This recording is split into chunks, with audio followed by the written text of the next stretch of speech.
agree with Sonali about a need to look at, but I think that's while it's sharper for PR and communications, that's a problem that exists across most industries to an extent that there is a bit of a bookish learning and all of that.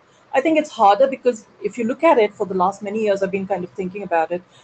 There aren't any real books which look at India specifically or Indian whatever. A lot of the books are old-fashioned and outdated, whereas the world changing so fast and so dynamically that perhaps none of the books which exist really address what's happening here and now.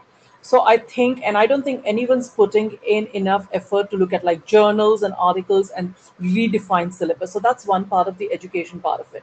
Yeah, I do think because a lot more freshers enter into the agency side rather than the corporate side, a lot of the burden of kind of training falls on the agency side.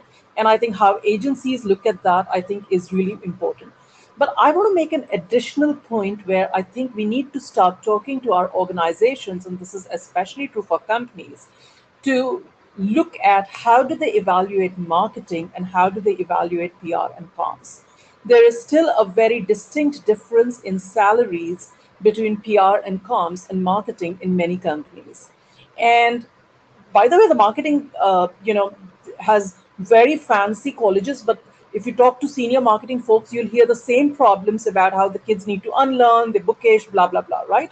And yet they start off with better salaries.